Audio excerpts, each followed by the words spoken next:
Rebonjour à toutes et à tous. Merci d'être avec nous sur TV Finance pour la suite de vos programmes matinaux. On retrouve tout de suite votre émission bimensuelle dédiée aux premières matières agricoles, la lettre de l'acheteur, le live, le Minimax sur les matières premières agricoles en partenariat avec place-de-la-bourse.fr.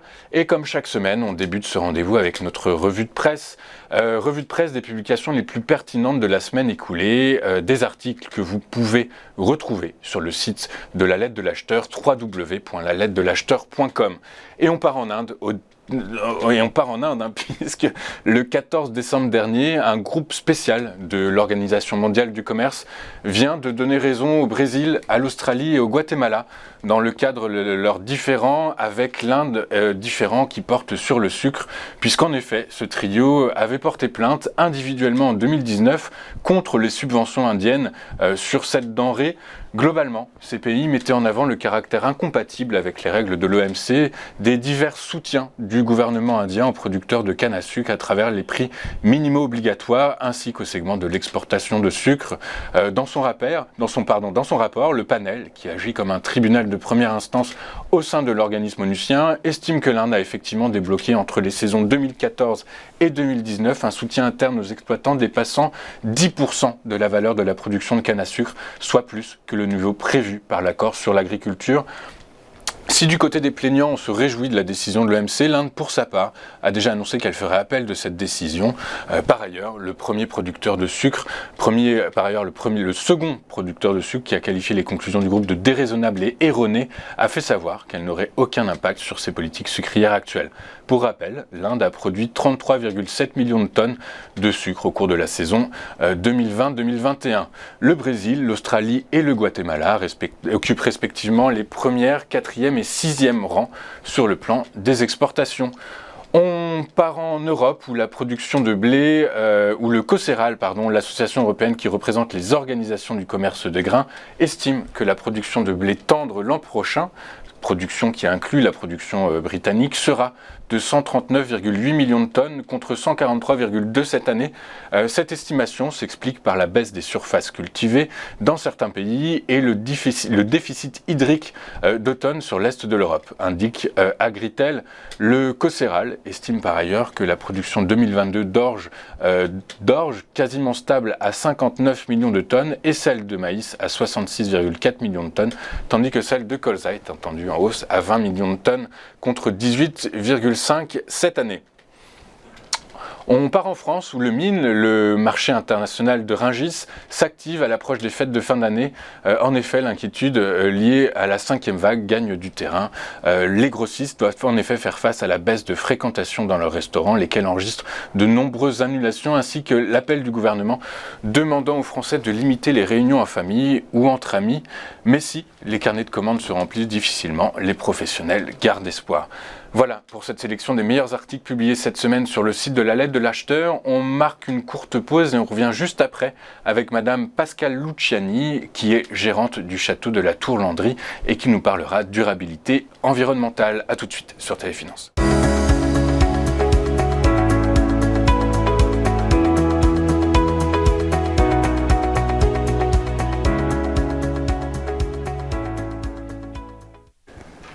Nous sommes de retour dans votre émission La lettre de l'acheteur, le live, le Minimax sur les matières premières agricoles en partenariat avec place-de-la-bourse.fr. Et nous allons poursuivre cette émission en abordant le sujet de l'éco-responsabilité au travers de la durabilité environnementale. La durabilité environnementale qui se définit comme étant un mode de développement qui répond aux besoins du présent sans compromettre les capacités des générations futures à répondre aux leurs. Or, selon de nombreux experts, aujourd'hui, l'être humain a tendance à oublier qu'il fait partie d'un écosystème et que pour vivre, il a besoin de l'ensemble des services que cet écosystème lui fournit. S'il continue à ne pas se soucier de l'environnement, il viendra un moment où ces services seront réduits et il faudra qu'il se pose la question de la façon dont il va pouvoir répondre à ses besoins sans les ressources que l'environnement lui apporte. La dimension pédagogique semble être donc prépondérante Pour parler de ce sujet, j'ai le plaisir d'accueillir aujourd'hui sur ce plateau Madame Pascale Luciani. Bonjour. Bonjour Madame, je suis ravi de vous avoir sur le plateau. Vous avez un CV long comme le bras, du coup j'ai choisi juste quelques fonctions. Vous êtes notamment administratrice de la Chambre de commerce et d'industrie du Maine-et-Loire, ancienne élue locale et membre du Comité national du numérique, et aujourd'hui vous avez votre casquette, et c'est pour avec laquelle on vous reçoit. Vous êtes dirigeante du site touristique du château de la Tour-Landry. C'est bien ça, Madame Absolument. Luciani? Oui. Absolument. Un très beau site en Anjou. Région dédiée au château. Absolument. Et au végétal. Et au végétal. Du coup, justement, j'ai envie de vous poser cette question, Madame Luciani. Comment s'inscrit le château de la Tour-Landry dans la notion de durabilité ? Alors déjà, parler de durabilité lorsqu'on parle d'un bâtiment historique, c'est presque une gageure parce que c'est nativement durable, un bâtiment historique, si tant est qu'on en prend un petit peu soin. Donc bien sûr qu'il a fallu réécrire une histoire plus moderne de la durabilité avec un bâtiment historique, et ça s'inscrivait dans bien sûr le patrimoine végétal autour, en plus du patrimoine bâti qui a toujours été source de beaucoup d'attention des pouvoirs publics en général, historiquement parlant.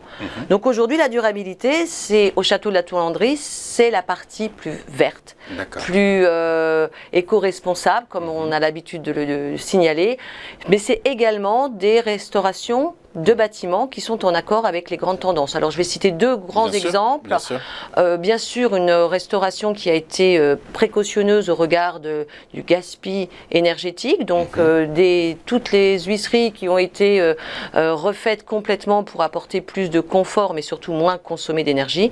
Et puis, vous savez, dans les châteaux, en général, c'était des chaudières au fioul. Tout ça n'existe plus déjà depuis 2 ans au château de la Tour-Landry. Tout est au bois. Premier élément. Deuxième élément, la durabilité dans le temps, puisque c'est comme cela qu'il faut le voir sur un bâtiment historique. Cette durabilité, c'est aussi le fait de pouvoir continuer à approvisionner cette chaudière, donc planter des arbres.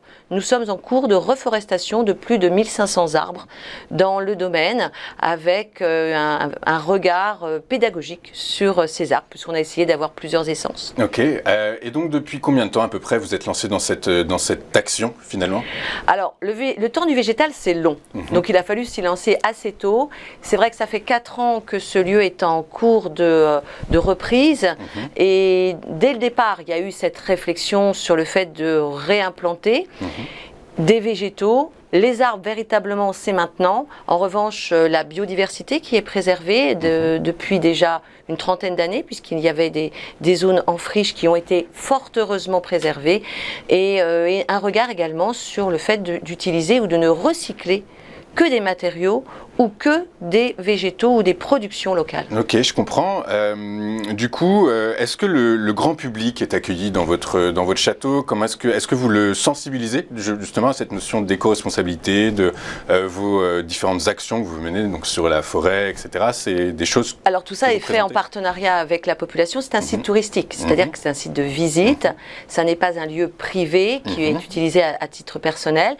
Donc évidemment, le public va être amené à prendre connaissance de ce cheminement intellectuel et pratique, et notamment il y a de très belles opérations comme les cueillettes saisonnières, donc là qui sont lancées cette année après un travail de préparation de 2 ans, où pratiquement à chaque mois, en dehors de décembre, janvier, c'est vrai, il n'y a pas grand chose à cueillir, mais normalement ils sont amenés à prendre conscience de la saisonnalité des végétaux et de leur alimentation, donc ils vont venir cueillir eux-mêmes une partie des productions qui sont sur place, parce que naturellement elles ne sont pas là pour être commercialisées, elles sont là éventuellement pour servir aux hôtes qui vont venir déjeuner, mais en aucun cas en termes de commercialisation. Donc les gens sont invités à venir avec leur panier, et puis une partie reste au château, est pour les autres personnes qui viendront, et une partie est pour elles. Donc il y a même des fleurs, par exemple, des fleurs comestibles. Donc on raconte cette histoire du végétal et de la saisonnalité. Je comprends. Et est-ce que vous êtes amené finalement à faire travailler un petit peu peut-être les producteurs locaux ? Est-ce qu'il y a des événements particuliers, ponctuels, qui ont lieu et qui permettent au château de la Tour-Landry d'être en connexion avec le terroir local, finalement, les producteurs locaux ? Il y a eu, alors c'est vrai que le Covid a beaucoup aidé à cette prise de conscience collective, il ne faut pas se cacher. Voilà. Mais c'est vrai que nous avons développé qu'on a appelé momentanément des extensions de terrasses de restaurateurs. Vous savez qu'à un moment donné, ils étaient fermés, mais tout le monde n'avait pas de terrasse. Bref, donc nous on avait des terrasses, mais on n'avait pas le restaurant. Donc nous avons simplement fait un mix des deux en proposant 3 hectares de terrasses. C'est énorme. Alors c'était très ludique parce que les gens pouvaient choisir à n'importe quel endroit, ils pouvaient aller s'installer. Et puis l'approvisionnement, lui, était des restaurateurs locaux qui eux-mêmes nous apportaient une garantie d'approvisionnement de producteurs locaux. D'accord. Donc ce cheminement avec cette certification intellectuelle, il n'y avait pas un tampon de l'Europe qui disait que, mais il y avait cette filière qui a vraiment été très très courte, avec des producteurs qui sont presque tous, je vais vous dire, dans la même communauté de communes. D'accord, donc très proche du château. Très proche. D'accord. Très très proche. Et donc là, il y avait des paniers repas de chefs de l'ensemble du territoire qui proposaient tel week-end, tel jour, un panier repas avec tel menu. Les gens choisissaient sur Internet et ils venaient récupérer leur panier et choisissaient leur lieu d'installation sur le domaine. Dans le parc. Ça m'amène cette question, j'ai envie de savoir, tout le public que vous accueillez au château, est-ce que vous sentez que la notion d'éco-responsabilité est de plus en plus comprise, prise en compte, intégrée, ou il y a encore un peu d'efforts pédagogiques à faire ? À entendre, tout le monde dit oui, bien sûr. Mais dans les faits. Voilà. Donc, dans l'explication qu'on fournit, il y a beaucoup de oui, bien sûr. Ce qui est peut-être déjà une bonne chose. Maintenant, dans la pratique, il y a encore des surprises où on entend des choses qui peuvent être complètement à côté de l'objet. Je vais vous donner des exemples. Donc, on a un regard, on a dit, sur le végétal particulier et nous avons conservé, puisque ça fait partie de la biodiversité, des zones d'herbes folles. Et le nombre de gens, de visiteurs qui viennent dans un château et qui vous disent mais madame, là c'est pas bien tendu, c'est pas entretenu. Et donc expliquer que c'est pour des raisons de conservation de la biodiversité et que ça n'est pas nécessaire de couper toutes les herbes folles, on sent bien qu'il y a ce qu'on entend, ce qu'on a compris et ce qu'on voit et la mise en pratique.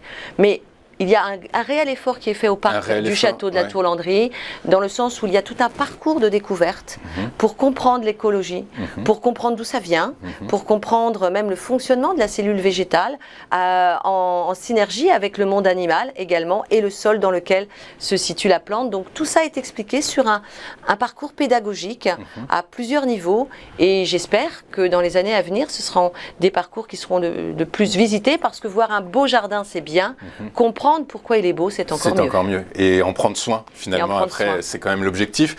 Comme j'ai expliqué en introduction, vous êtes également experte du numérique.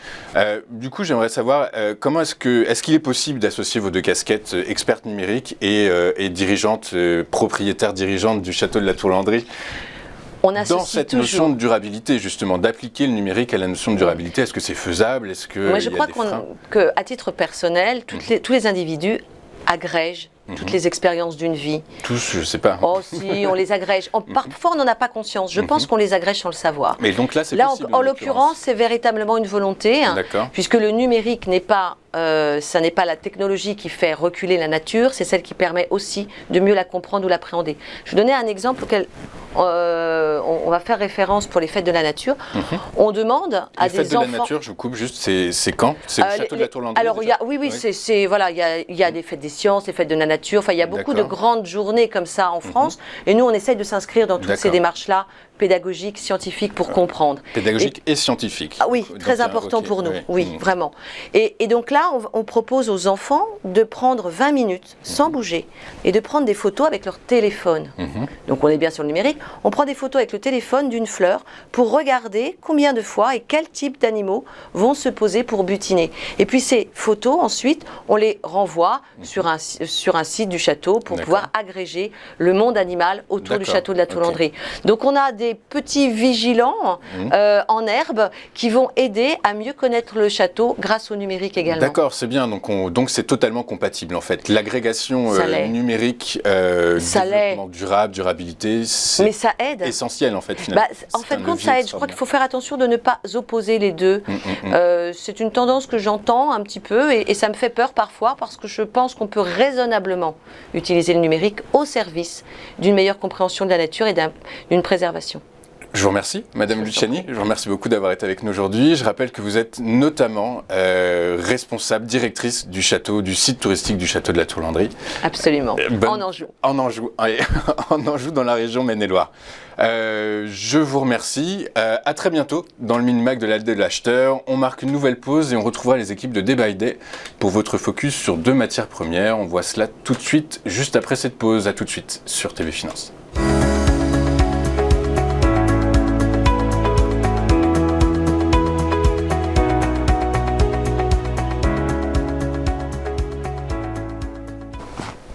Nous sommes de retour dans votre mini-mag de la lettre de l'acheteur et on rejoint à présent Mathieu Driol. Mathieu qui est analyste senior chez Day by Day. Bonjour Mathieu. Bonjour Louis-Antoine. Bonjour, vous nous proposez donc comme à votre habitude un zoom sur 2 matières premières que vous avez sélectionnées et vous allez donc nous livrer vos perspectives, des perspectives signées Day by Day. On commence avec le cacao. Le cacao, Mathieu, qui est en croissance depuis 6 mois mais qui à court terme pourrait éventuellement pâtir des bonnes récoltes attendues en Afrique et de la faiblesse de la demande liée au Covid, Mathieu. Il a déjà pâti. En fait, il avait tenté un démarrage pendant l'été depuis le support aux alentours des 1564, support majeur s'il en est. On voit qui contient l'évolution des cours du cacao depuis début 2019. Donc, on est sur un niveau extrêmement puissant, déjà testé, vous le voyez, à 6 reprises et qui à chaque fois a provoqué un rebond. En fait, le dernier rebond donc pendant l'été avait permis de refranchir la moyenne mobile à 200 périodes et d'approcher la résistance à 1936. On pouvait se dire, tiens, ça y est, on est enfin sur un démarrage. Eh ben non, le cacao est revenu en bas de son intervalle qui, dès qu'il a été testé, le support majeur a vu un retour en force du courant acheteur, matérialisé par l'ouverture d'un gap haussier. Comme on a fait précédemment, on teste le bas du range, le cacao est censé maintenant repartir vers le haut de son intervalle. 1936 semble une cible tout adaptée, avant éventuellement de viser la résistance majeure à 2071. Il va falloir un petit peu de temps au cacao pour retrouver une phase de tendance réelle. On est aux prémices éventuelles d'un démarrage, ce qui peut toujours être intéressant par contre en termes de trading. D'accord, merci. Vous nous posez donc des premiers niveaux de résistance et si finalement le cacao continuait son repli, est-ce qu'on aurait des niveaux de support que vous pourriez nous indiquer ? Eh bien, effectivement, le niveau clé sur le cacao, c'est cette zone aux alentours des 1560. Elle a tellement été testée et travaillée ces dernières années qu'une clôture sous ce niveau serait de plus mauvais effet et viendrait repousser toutes les lectures haussières possibles. Merci Mathieu pour ce point sur le cacao. On passe au soybean meal, donc en l'occurrence le tourteau de soja. Le soja qui pourrait éventuellement profiter de cette annonce du Brésil, le Brésil qui est deuxième producteur au monde et qui annonce une récolte record pour la saison 2022, une récolte en hausse de 5% selon les premières estimations. Est-ce que c'est intégré dans les cours ? Est-ce que ça va s'intégrer, Mathieu ? Alors, en tout cas, on est sur un mouvement qui me semble être très intéressant sur le soybean meal. Alors, il se décompose en 2 temps. Le premier temps, fin 2020, avec cette fantastique, en tout cas très très nette impulsion haussière, faisant passer les cours de 280 aux alentours de 470, un mouvement haussier particulièrement robuste. Et puis depuis début d'année 21, cette phase de correction qui a pris un petit peu plus de temps mais qui a quasiment renvoyé les cours sur le point de départ et sur cette zone en fait de support majeur, on va dire entre 340 et 310. Cette zone en fait renforcée par la moyenne mobile à 200 périodes qui elle-même est en tentative de retournement haussier. On a fait donc sur le soybean meal, on a développé une figure de retournement en tête-épaule inversée. C'est une figure assez connue des analystes qui semble être en passe d'être validée avec la bougie de cette semaine. Alors il faudrait attendre la clôture de ce soir. Si elle se fait au-dessus de 367,20, la ligne de coup de la figure, on aurait un beau signal haussier qui doit permettre de rejoindre la résistance à 406 426 et la cible théorique en fait de la figure à 426. À terme, ça serait bien sûr la tendance haussière qui redémarrerait et donc la formation de nouveaux plus hauts serait à surveiller. En tout cas, on est sur quelque chose qui se construit, qui me paraît être très intéressant là aussi sur le soybean meal, puisqu'on est vraiment sur un peut-être nouveau démarrage de tendance haussière à moyen terme et on tente de valider cette figure. Très bien Mathieu, je vous remercie. Juste, est-ce que vous pouvez nous rappeler le niveau de cette tête-épaule inversée? On vous a mal entendu, c'est 367,20, c'est ça? Voilà, 367,20, c'est le niveau de la ligne de coup de la tête-épaule. Si effectivement on clôture ce soir, puisque sur le graphique présenté, une bougie égale une semaine de cotation, donc ça finit ce soir vendredi. Si effectivement on clôture au-dessus de ce niveau, on aura la validation de la figure de retournement avec un potentiel vers 426. Je vous entends bien Mathieu, donc un potentiel vers 426 à l'inverse, puisque potentiellement les probabilités que le cours aille vers le bas existent également, même si elles semblent être plus faibles. Selon vous, un premier niveau de support du coup pourrait être 2 ? Et bien sûr, cette en tête-épaule, en fait, une fois qu'elle est validée, le niveau d'invalidation se situe en bas de la deuxième épaule. Le bas de la deuxième épaule, ça tombe bien, c'est le support majeur aux alentours des 337,80, 338. Et il ne faut donc pas clôturer sous ce niveau pour conserver cette lecture haussière de retournement. Super, merci beaucoup Mathieu, merci beaucoup pour vos explications. Je rappelle que vous êtes analyste senior chez Day by Day et on vous retrouvera donc dans 15 jours, toujours dans notre mini-mag, la lettre de l'acheteur. Le mini-mag sur les matières premières agricoles en partenariat avec place-de-la-bourse.fr, c'est fini. Rendez-vous la semaine prochaine et d'ici là, restez avec nous car on revient juste après cette pause avec notre JT Vu d'ailleurs. À tout de suite sur TV Finance.